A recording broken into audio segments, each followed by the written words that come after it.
হাজাৰ হাজাৰ কাৰ্যকৰ্তা উপস্থিত হোৱা আমাৰ বাবে গৌৰৱৰ বিষয়। মই চিৰাঙৰ কাৰ্যকৰ্তাসকলক ধন্যবাদ আৰু অভিনন্দন জনাইছো। শ্ৰদ্ধাৰ ৰাইজ, আপোনালোক সকলোৱে জানে যে দুৰ্গা পূজাৰ আগতে আমাৰ বিটিআৰত নিৰ্বাচন হ'ব আৰু বিটিআৰত নতুন চৰকাৰ গঠন হ'ব। দুৰ্গা পূজাৰ পিছত মাৰ্চ এপ্ৰিল মাহত দিছপুৰৰ কাৰণে বিধানসভাত ইলেকশ্যন হ'ব, আমাৰ বিটিআৰতো ইলেকশ্যন হ'ব। তাৰ মানে বিটিআৰৰ কাৰ্যকৰ্তাসকলৰ একদম ৰেষ্ট নাই। প্ৰথমতে বিটিআৰৰ পিছত দিছপুৰ, একেবাৰে এপ্ৰিল মাহলৈকে আপোনালোকে যুদ্ধৰ বাবে সাজু হৈ যাব লাগিব। বুজিছেনে কথাটো? আজি আমাৰ ৰাজ্যখনত আপোনালোকে দেখিছে যে যোৱা 5 বছৰ আৰু তাৰ আগতে সোণোৱাল ডাঙৰীয়াৰ নেতৃত্বত আমাৰ 5 বছৰ সৰ্বমুঠ 10 বছৰ বিজেপি দলৰ চৰকাৰ দিছপুৰত প্ৰতিষ্ঠিত হৈছিল। কংগ্ৰেছৰ যেতিয়া চৰকাৰ আছিলে, বিটিআৰক প্ৰতিটো দিনে গুলি, বন্দুক, ধৰ্ণা, ধৰ্মঘট, গোষ্ঠীগত সংঘৰ্ষ আৰু সাম্প্ৰদায়িক সংঘৰ্ষ।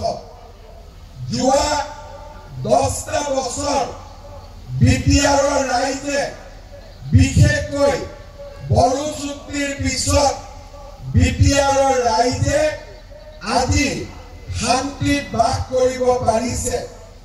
2014 চনত নৰেন্দ্ৰ মোদী ডাঙৰীয়া আমাৰ দেশৰ প্ৰধানমন্ত্ৰী হ'ল।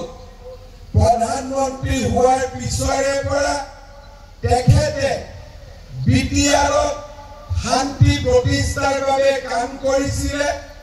2020 চনত বিটিআৰৰ চুক্তি স্বাক্ষৰিত হয়।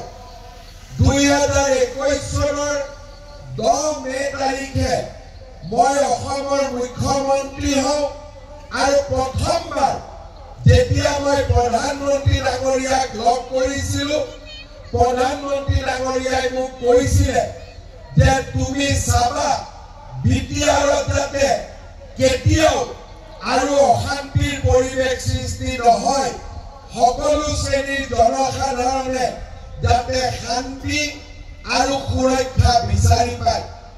আজি মই গৌৰৱ অনুভৱ কৰোঁ যে 4 বছৰ 4-5 মাহ মই অসমৰ মুখ্যমন্ত্ৰীৰ দায়িত্বত আছো।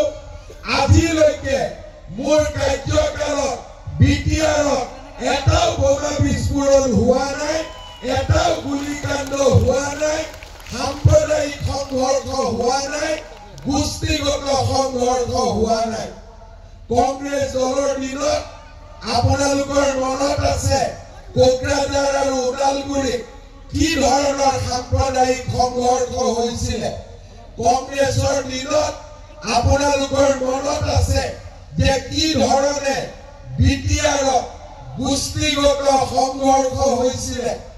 আপোনালোকৰ মনত আছে কংগ্ৰেছৰ দিনত আমি কেনেকৈ ভয়ত আছিলোঁ।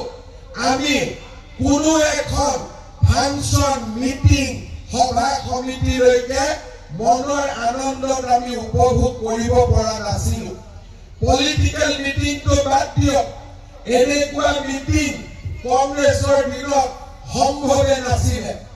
আজি আমাৰ কাৰ্যকালত সকলো ৰাজনৈতিক দলে বিটিআৰত আহিছে, সকলোৱে নিজৰ সংগঠন কৰিছে, সকলো ধৰ্মৰ লোক নিৰাপদে আছে, সকলো ভাষা ভাষী লোক আজি সমন্বয়ৰ মাজেৰে বাস কৰিছে। শ্ৰদ্ধাৰ ৰাইজ, যোৱা 5টা বছৰ আছিল